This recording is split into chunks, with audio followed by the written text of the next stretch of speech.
Welcome to the New Thinking for a New World podcast, where we explore the most pressing issues that are challenging and changing our societies. We are looking for new thinking and new solutions wherever we can find them. Listen as host Alan Stoga, the Tällberg Foundation's chairman, challenges his guests for analysis, ideas and actions. Together, we can help make our world at least a bit better. Climate change is the ultimate example of a problem that can only meaningfully be addressed at the global level. Dramatic action in a few countries may be interesting, maybe even important depending on the countries, but actually reducing the concentration of greenhouse gases in the atmosphere requires many countries moving in the same direction and moving fast. Last November, most countries sent delegations, some including presidents and prime ministers, to Glasgow for the 26th United Nations high-level meeting on climate. Many saw it as an inflection point, perhaps the last real opportunity not only to deepen national commitments, but to force the kind of transformational changes in how energy is produced and consumed around the world that are necessary to hold the rise in global warming to 1.5 degrees or less. What happened? Was Glasgow a success? Did enough countries make enough commitments? More importantly, since commitments are easy, or relatively easy, is there any evidence that countries are now likely to deliver? No one is better positioned to answer those questions than Ambassador Tomas Anker Christensen, Denmark's climate ambassador. Tomas was deeply engaged in the European and global run-up to Glasgow, in the negotiations in Scotland, and in the effort since then to translate words into action. Full disclosure, Tomas served as a juror in last year's Tällberg SNF Eliasson Global Leadership Prize. He is a friend of Tällberg, and he's a friend of mine. Welcome, Tomas. Thank you, Alan. Thank you for having me. Let's start where Glasgow ended.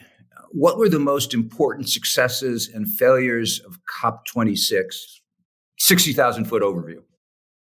Well, I think the most important failure, to start with that, is that we are too far from, in the real world of action and commitments that you mentioned, we are too far from the curve that leads us to a 1.5 degree world.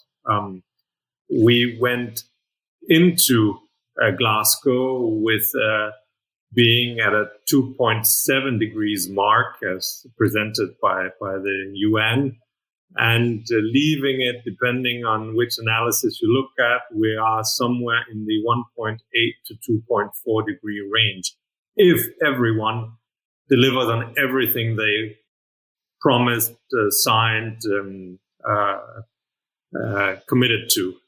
And that's a big if. So we are still quite some way from being on track for the 1.5 degree mark. And it takes a hell of an effort by everyone to get mobilized to the extent where we were in Glasgow, where everybody was trying to be on their best behavior and actually make progress. And that's maybe part of the success of Glasgow.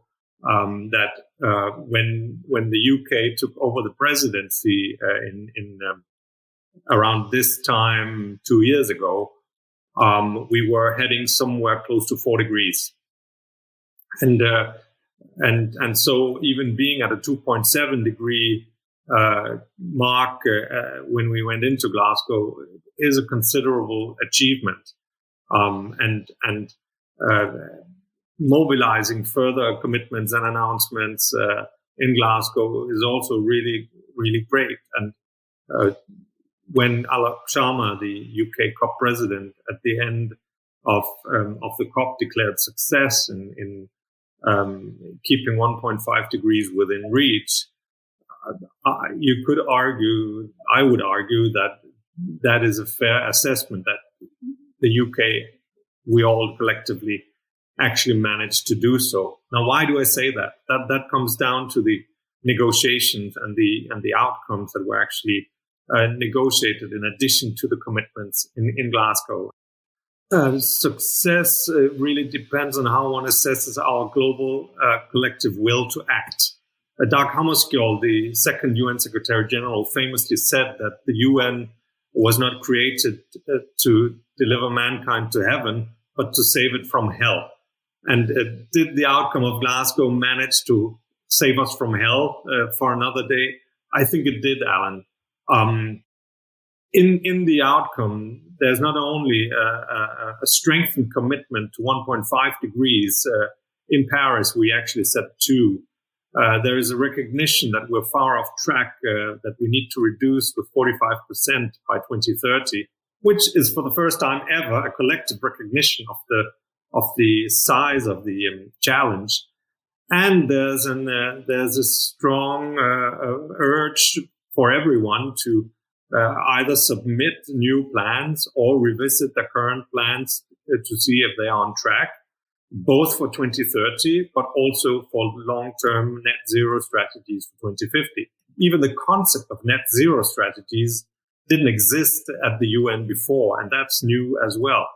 And the reason why it's 2.7 UN calculation and maybe 1.8 at the end of the day after Glasgow is also because there are many countries that have not submitted their plans, their NDCs, national determined contributions to the UN, including countries like India, like Russia.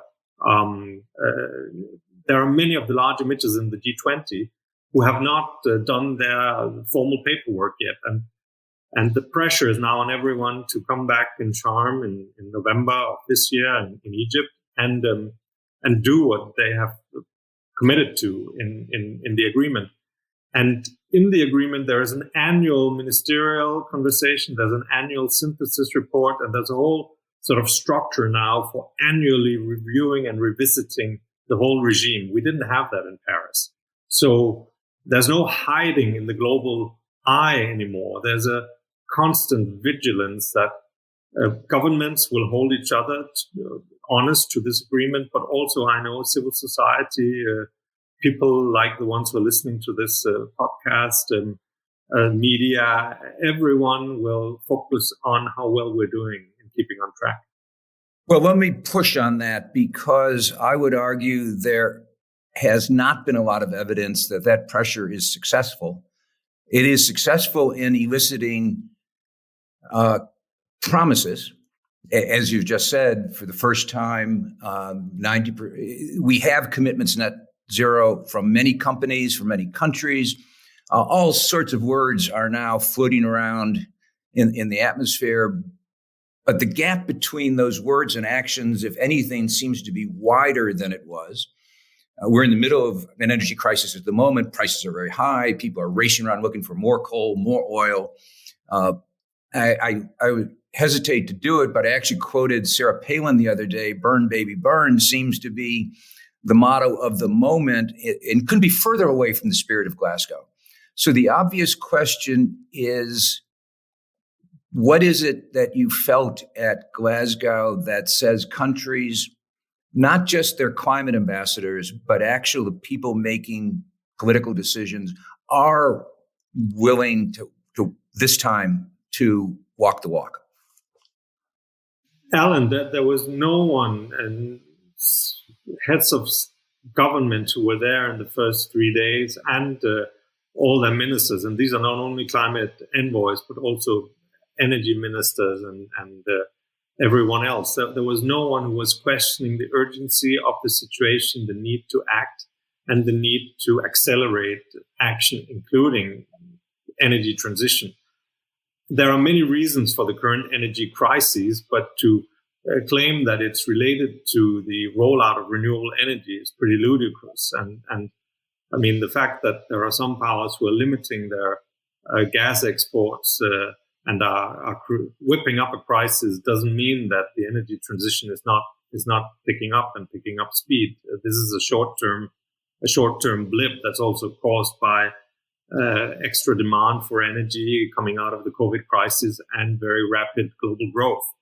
But let me push on that. But Tomas, let me push back there because I think there is considerable evidence that there has been, and it's been engineered deliberately, a shortfall in investment in new hydrocarbon resources.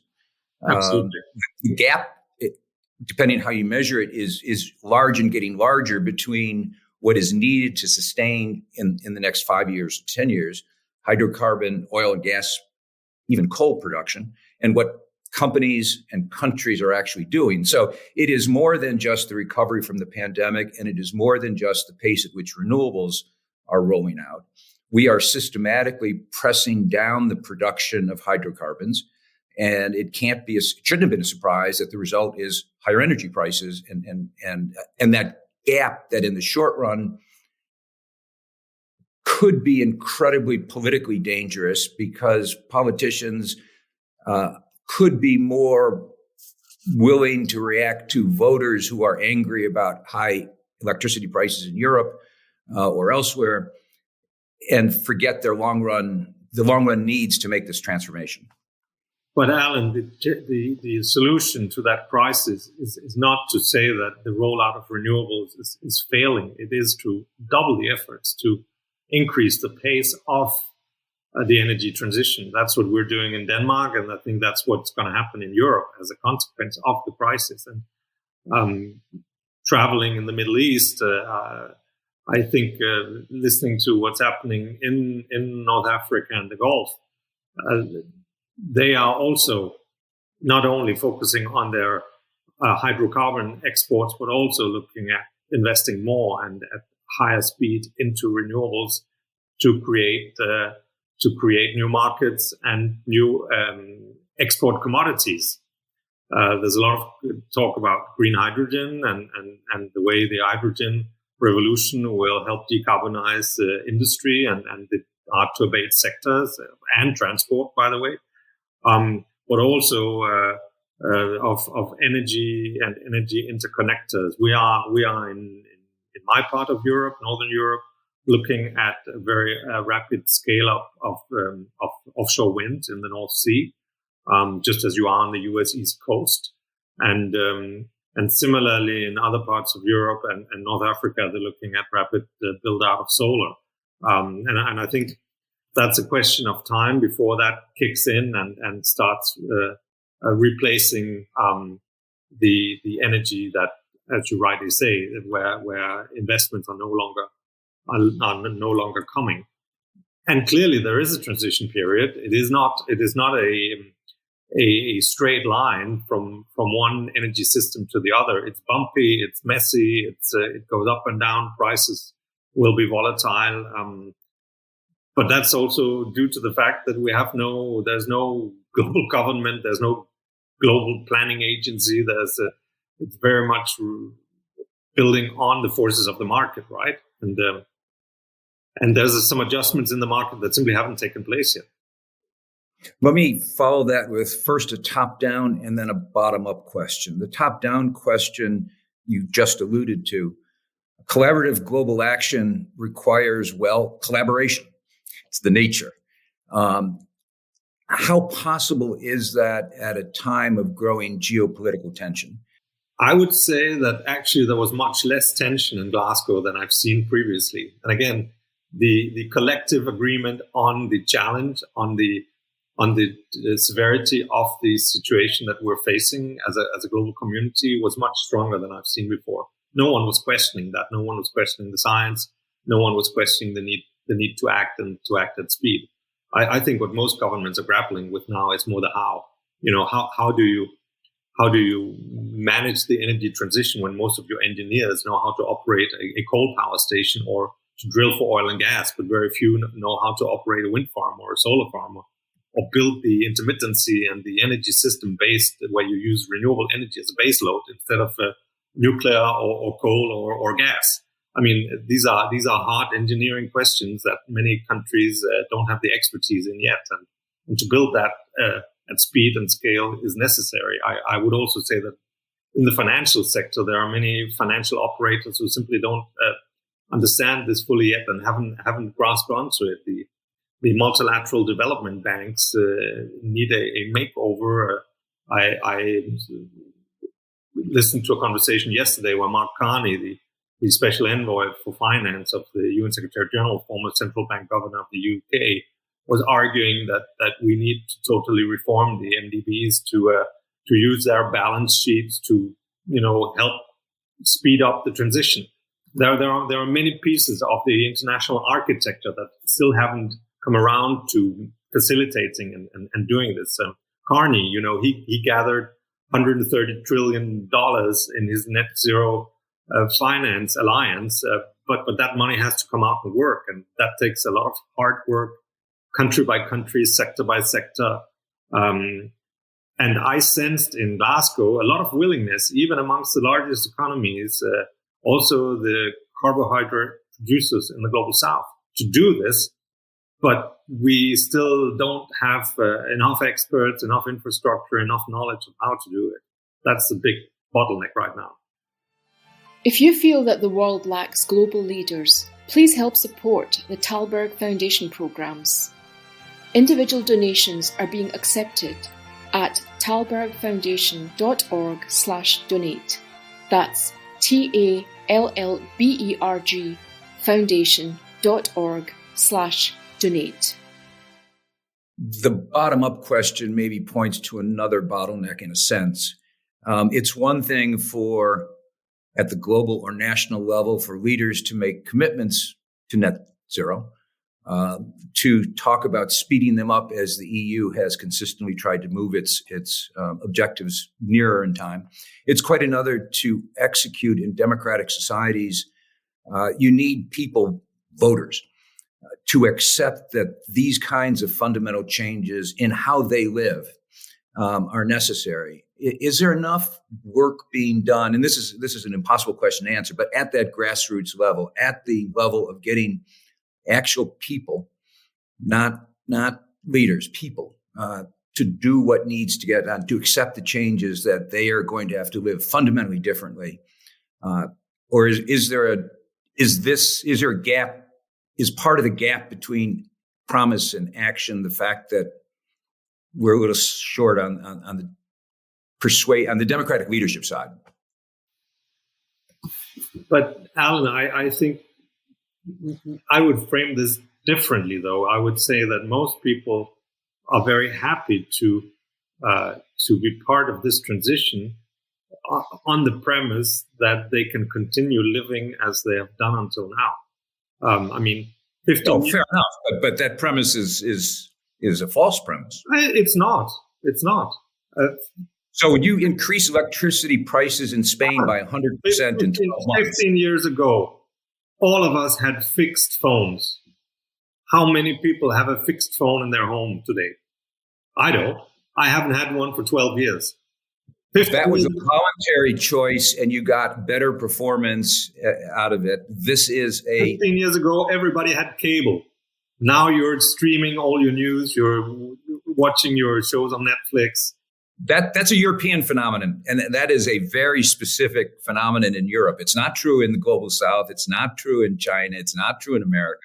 So is it the case that if you increase electricity prices by 100, 200, 300%, which means you're going to spend on electricity and not on other things, if you quadruple or more the price of transportation, this transition, I was trained as an economist, and the worst problem with how economists think is that they assume transition's away. Oh, yes, here's where we're going, here's where we are. Don't worry what happens in between. Isn't that the greatest risk, that people just say no? My point is that renewable energy per kilowatt hour installed is much cheaper than fossil generated energy. So if people can drive an electric car instead of a combustion engine car, and it's better for the environment, and they can get the car at the same price, and the energy that they put into it is cheaper than the gas, they'll do it. It's the transition I'm asking about. Right. Because you don't get to that transition unless people are willing to pay the cost of the transition. But for the consumer, the choice, if the energy, electricity you get out of your socket, I mean, do you ever think about whether it comes from nuclear or from a coal power station or gas station or from a wind farm? Most people. I actually do, because I'm given the option of different packages of energy that I can purchase. But for most people, it's the fact that they have electricity that matters, not the source of it. For most people, it's the fact of and the price of. Price matters. Right. And this is systematically got to. It's how economics work. We're trying to raise prices to discourage consumption. That's supply and demand. But voters have a bad habit of saying, excuse me, inflation is going up. I'm unhappy. I'm going to vote these guys out in hoping that something else happens. I'm not saying it's a rational long term. How do we're telling people what they have to do. I don't know that we've brought them along. It is different in some European countries for sure, where there's a much more robust and open conversation about the energy transformation. I worry that leaders are committing things that their followers don't quite understand. But that's based on the premise that you can continue business as usual at no cost and at no political cost either, and that's not viable either. If we do nothing about climate change, the cost of our current life form will become much higher, and the insecurity will become much higher. So status quo is not an option either. And I think people are realizing that both in Europe and in North America with the severe storms, the heat waves, the cold waves, the floods. That standing still is not viable either. And you're right that in a transition there is volatility and prices go up and down, but eventually the renewable energy alternatives to the current energy systems are cheaper and as operative and stable. And in that sense, I think that the biggest challenge to people's life form and lifestyle is actually more in the food side of things, beef and grass-fed animals on food that comes on four legs is much more energy intensive and emission high than other food sources. And in terms of people's diet, that's probably where the biggest challenge is. Well, let's talk about that, because one of the new commitments in Glasgow was, in fact, the commitment by more than 100 countries to cut emissions from methane by 30% by the end of the decade. Right. And that doesn't mean anything to anybody until you explain that one of the largest sources of methane is, in fact, agriculture. Yes. And is, in fact, those four-legged animals that McDonald's makes available in patty form. The problem, of course, is that agriculture in Europe, in the United States, in most countries, is incredibly political. We all have, certainly in the industrial world, stupid agricultural policies based on at least rational economics, but they're based on very rational politics. So to your point, that is one of those commitments that is mission critical. It is, and the Global Energy Transition Commission, which does some of the best analysis of the energy space, they, in their report coming into Glasgow, were saying that the cutting down of methane by 40% in 2030 is the most effective way of ensuring that we're on a 1.5 degree track. So the 30% reduction commitment that more than 100 nations did is not even enough in terms of what the expert says we should be doing. And the main sources of methane currently are, animals, oil and gas production, and waste. But there's a fourth source that hasn't really been released yet, but that's all the methane that's trapped in the permafrost and under the ice in the high north, in the Arctic. And as the Arctic is melting, we will see burps of methane being released from Siberia, from the ocean floor in the Arctic, and experts fear that methane coming from there might actually be what drives the climate change even faster than we're currently seeing. In terms of our cows and what comes out of both ends of them, to my knowledge, not sufficient research has been invested into that challenge. We've been looking so much at energy system transformation, increasingly at transport and industry transformation. We've been focusing on tree planting in terms of sequestering carbon. farm animals and their emissions has not been a focus of major global initiatives yet. There are many people who now, with that pledge from Glasgow, are looking at this, and I think human ingenuity and researchers and getting everybody focused on it might actually help deliver results. And so I know that in Europe, at least, we're more focused on energy system transformation in the short run, and then looking at agriculture coming after that. I have seen people arguing, especially my friends from hydrocarbon producing countries in the Gulf, saying, well, I mean, we could start looking at your animals first and then look at our sources of emissions afterwards. And I'm sure that, I mean, that's a conversation we haven't really had yet. What are the trade-offs, and where do you get more bang for the buck first, and what do we need to move on first in order to be on track? And that's also where we come back to the question of the collective global will. How do we construct inside the negotiations and outside those alliances between North and South, large and small, that makes everybody feel part of moving along? And I mean, a lot of what we've talked about now, Alan, is more economics and the way sort of the public and private work together on making systems change. And you could say, why do you even need a global circus every year where negotiators sit down and agree on words?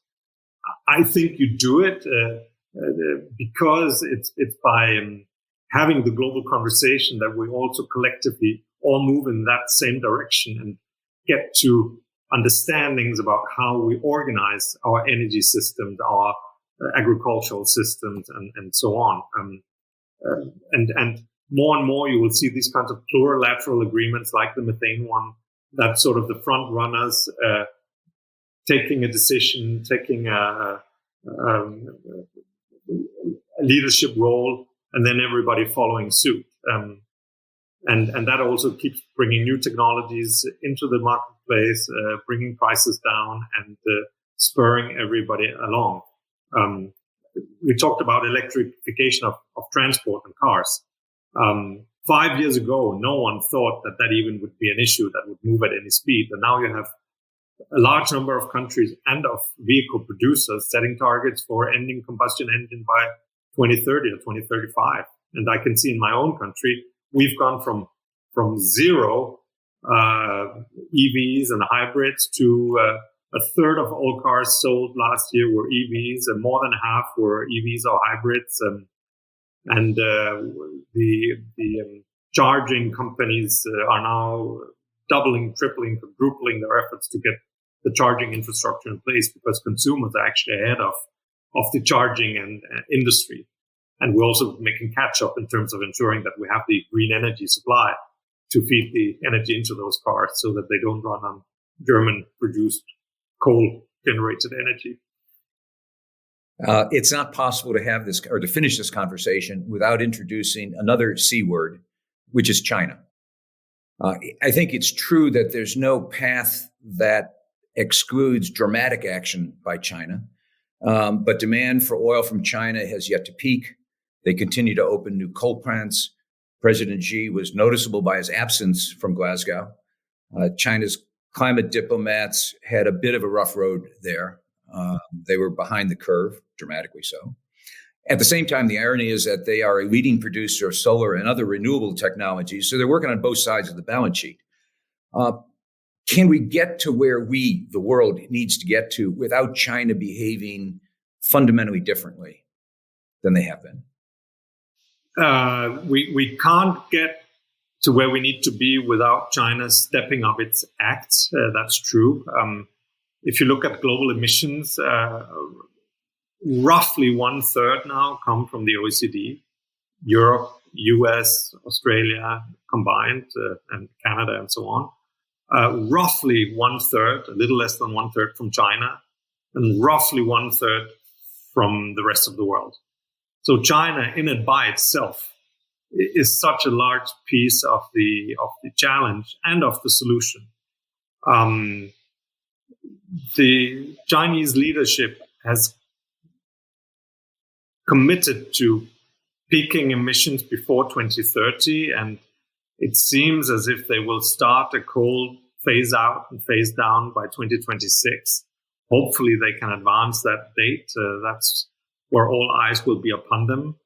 And I think the mechanism introduced in Glasgow, where we have to revisit and review and have ministerial level engagement on mitigation and the 1.5 challenge every year, will also put China on the spot every year to come back and tell the world what they have done. And I think that kind of mechanism will make everybody more focused on actually delivering.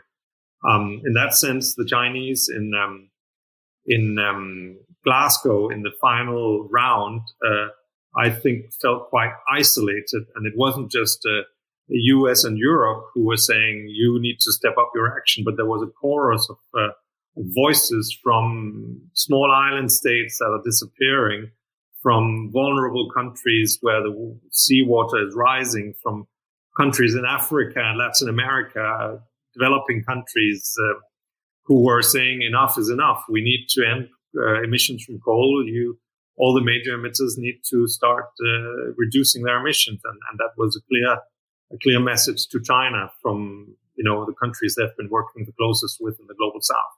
So, but what is it? The pressure is on.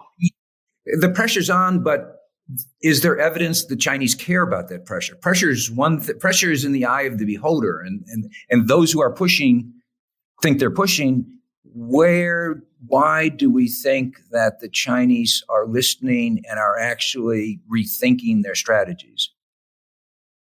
Well, that's where I think that even though China has isolated itself with the pandemic, China is still very much a part of global value chains and global markets, and you can see consumers all over the West and the world starting to demand more green products, starting to be much more conscious about the way things are produced and where they come from.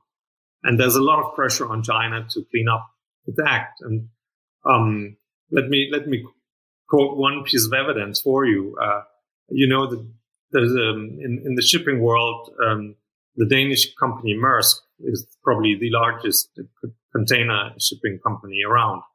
And they set themselves the target of decarbonizing their shipping by 2050 as a leader in the shipping business.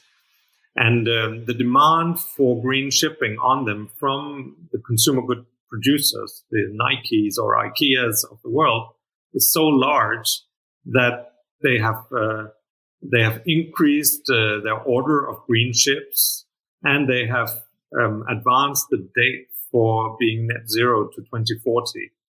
And I think there are many companies that are experiencing this kind of demand and are pushing that down their value chain. That also means that all the products that they transport that come from the Far East, including from China, the producers of those goods are now demanding that they be produced using green energy, clean water, sustainable circumstances. And that pressure is definitely on China and on other countries in Asia. I think Indonesia feels the same, Vietnam, Korea, even Japan, all those countries that are factories of the world. I hope that's true. I have to say I see very little evidence in changes in how China is actually being run, what it's actually doing. There isn't even much lip service being paid, but we'll see. But Tomas, let me thank you for this conversation and also for your efforts, because I know you have had, weeks, months, years of sleepless nights trying to move this transition. And if it weren't for people like you, we would not be where we are, which is maybe not where we need to be, but is a hell of a lot better place than would otherwise be the case absent the effort. So thank you very much. Thank you very much, Alan. I have the honor and pleasure to work for a government and a country that is still fastly dedicated to this cause, and hence it's fairly easy for me to implement what the collective will of my small polity is. Thanks. Thanks again. Thank you for joining us. Please rate our show on Apple Podcast and subscribe. Meanwhile, you can find us on Facebook, Twitter and Instagram, or you can subscribe to our newsletter at tallbergfoundation.org to learn more about our work. That's TALLBERG foundation.org. Thank you, and we'll be back again next week for another episode of Tällberg's New Thinking for a New World. This podcast was brought to you through the generous support of SNF, the Stavros Niarchos Foundation.